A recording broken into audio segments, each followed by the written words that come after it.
السلام عليكم ورحمة الله وبركاته. أهلا بيكم في قناتكم باور إنرجي. معاكم مهندس محمد راجي، والنهاردة هنتكلم عن وحدات اليو بي اس وتركيبها وأنواعها ومواصفاتها وإزاي بيتم حساب قدرتها. باختصار الفيديو ده هيكون شامل كل حاجة تخص وحدات اليو بي اس، فيلا بينا نبدأ الفيديو.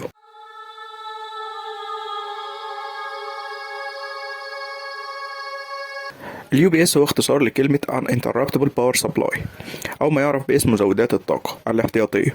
وظيفة اللوحة دي هي تغذية الحمل في حالة انقطاع الكهرباء من المصدر الأساسي علشان يستمر عمل الأحمال دي في وقت انقطاع التيار الكهربي، فيقدر المستخدم انه يكمل شغل من غير ما يفقد اي بيانات محفوظة لمدة زمنية معينة. هتقولي ما ده نفس الفكرة بالنسبة للمولد الكهربي اللي هو الديزل جنريتور، اللي بيستخدم برضو علشان يشغل الأجهزة الحرجة في حالة انقطاع الكهرباء.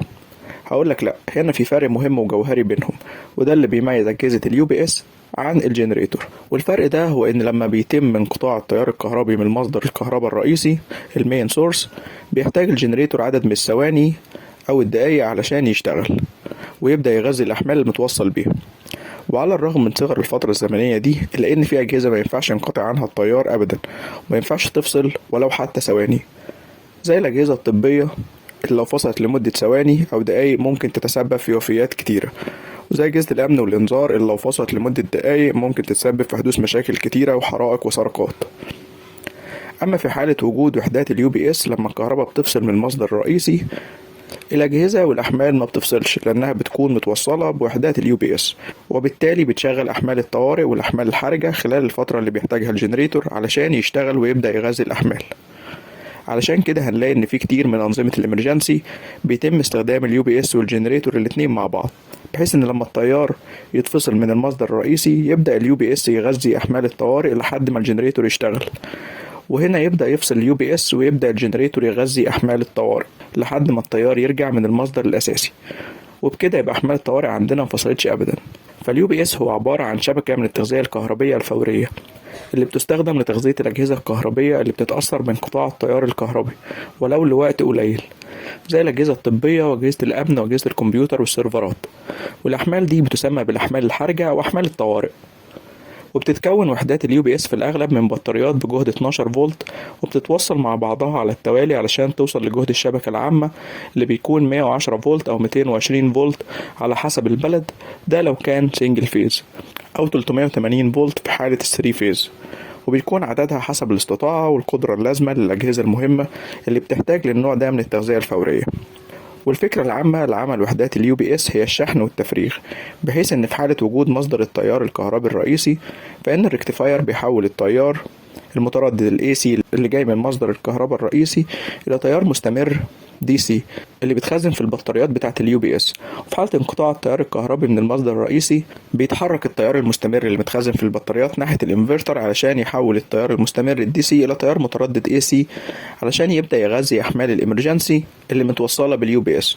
ودي هي الفكرة العامة لليو بي اس، واللي من خلالها نقدر نوضح الاجزاء الرئيسية لوحدات اليو بي اس.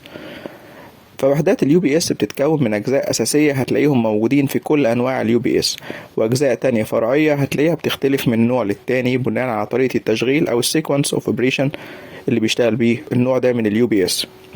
ولكن الاجزاء الاساسيه اللي ثابتين وموجودين في كل انواع اليو بي اس هم 3 اجزاء، وهم موحد التيار اللي هو الريكتيفاير، والبطاريات اللي هي الباتريز، والانفرتر. طب ايه دور كل جزء منهم في وحده اليو بي اس؟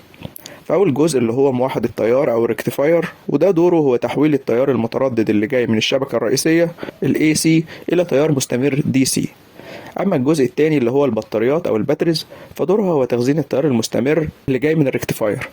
والجزء التالت والأخير هو الانفرتر، ودوره هو تحويل التيار المستمر ال DC المخزن في البطاريات إلى تيار متردد AC علشان يغذي الأحمال المتوصلة مع اليو بي اس في حالة انقطاع التيار الكهربي من المصدر الرئيسي.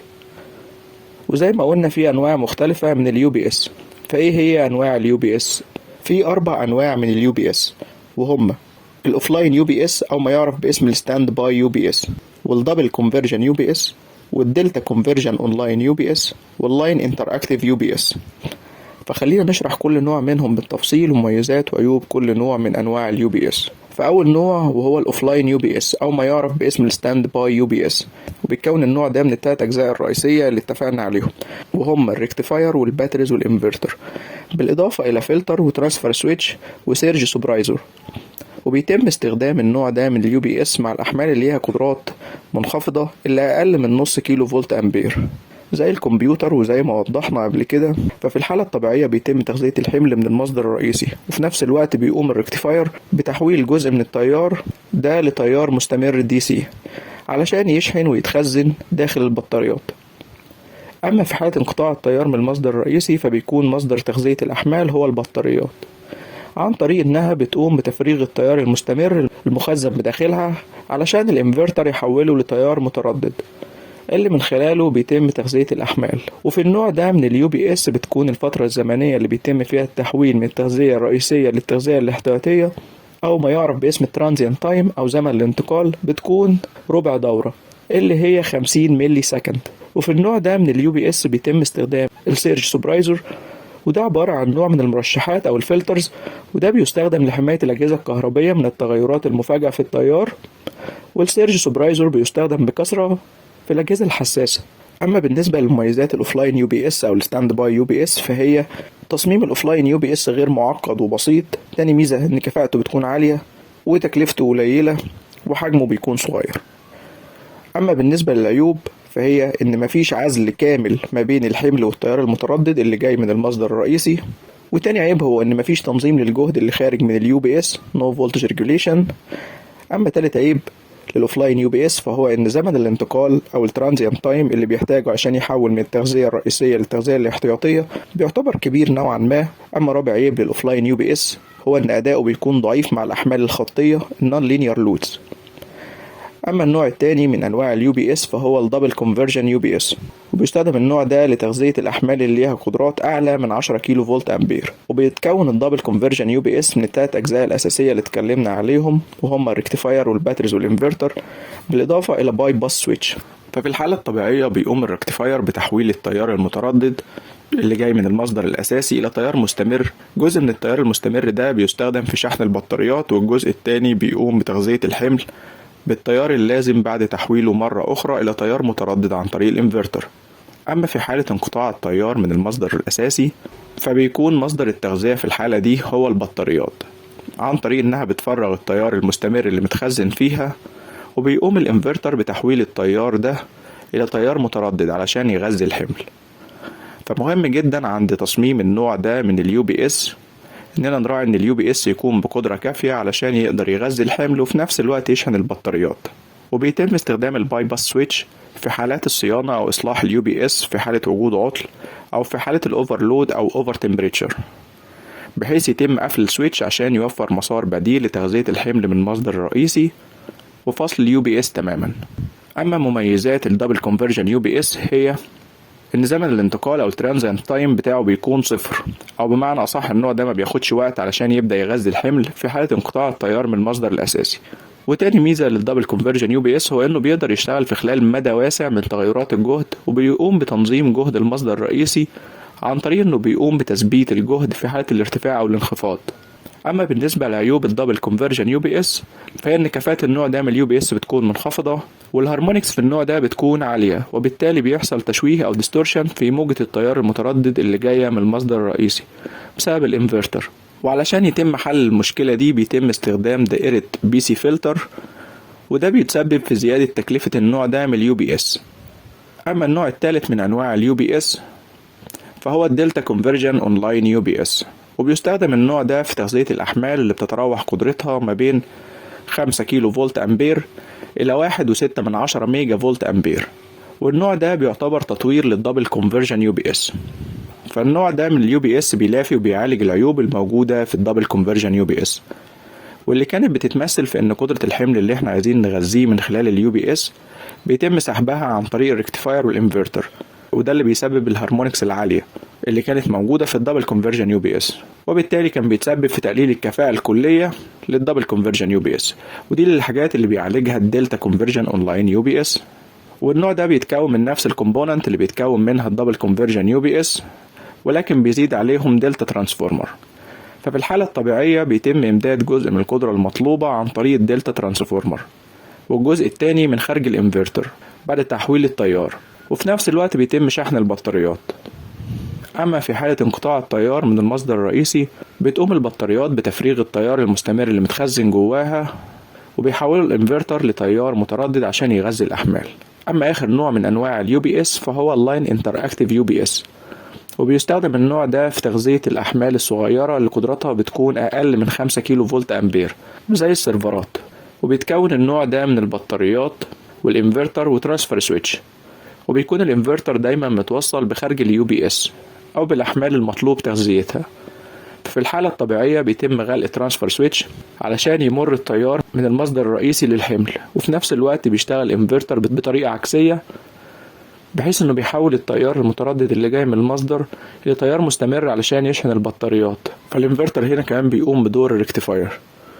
اما في حالة انقطاع التيار من المصدر الرئيسي فبتكون البطاريات هي مصدر تغذية الحمل عن طريق انها بتفرغ التيار اللي متخزن جواها، وبيحوله الانفرتر الى تيار متردد علشان يغذي الاحمال. والنوع ده بيحتوي على تاب تشينجينج ترانسفورمر علشان ينظم جهد الدخل عن طريق تغيير موضع التابس اللي فيه حسب التغير اللي بيحصل في جهد الدخل.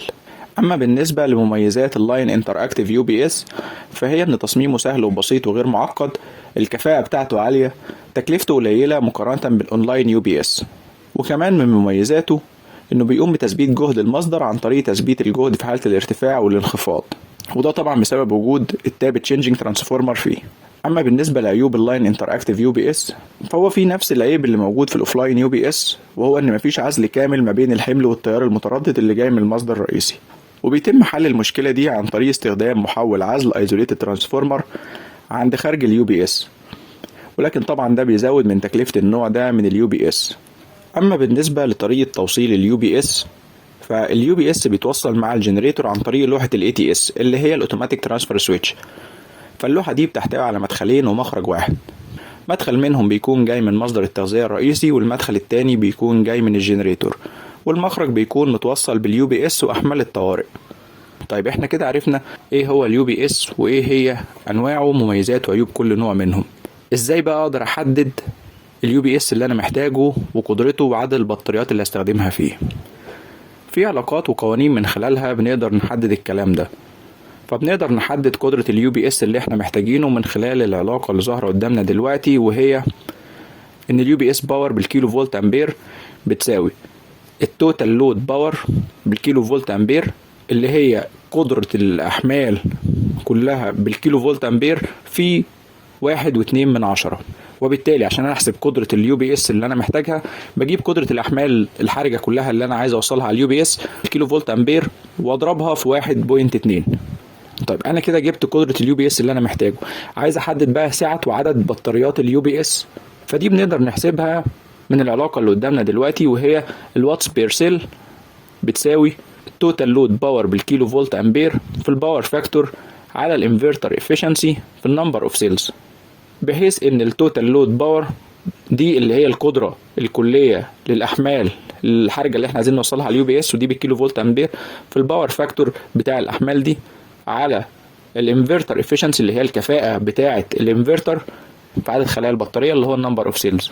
والنمبر اوف سيلز والانفرتر افيشنسي ده بيكون جيفن بتديهولك الشركة المصنعة اليو بي اس، وبيكون متوضح في الداتا شيت بتاعة اليو بي اس. وبيتم حساب زمن البطاريات اللي هو الباك اب تايم من خلال العلاقة اللي ظاهرة قدامنا، وهي الباك اب تايم بيساوي الباتري كاباسيتي بالامبير اور اللي هي ساعة البطارية بوحدة الامبير اور في الفولتج اللي هو الجهد على اللود بروات على الباور فاكتور. بالتالي كده احنا بنقدر نجيب الباك اب تايم من خلال ان احنا نجيب ساعة البطارية بالامبير اور في الجهد مقسومين على قدرة الحمل بالوات على الباور فاكتور. وبكده يبقى احنا شرحنا كل حاجة تخص اليو بي اس. فشرحنا ايه هو اليو بي اس وبيتكون من ايه، وشرحنا الاربع انواع بتوعه وفكرة عمل كل نوع منهم ومميزات وعيوب كل نوع منهم. وضحنا ازاي نقدر نحدد ونحسب قدرة اليو بي اس اللي احنا محتاجينه، وازاي نقدر نحدد قدرة البطاريات وزمن تغذيتها. لو عجبك الفيديو متنساش تشترك في القناة وتفعل جرس الاشعارات عشان توصلك فيديوهاتنا اول باول. ولو عندك اي معلومة حابب انك تضيفها او اي سؤال تقدر تسيبه لنا في الكومنتات. شكرا، السلام عليكم ورحمة الله وبركاته.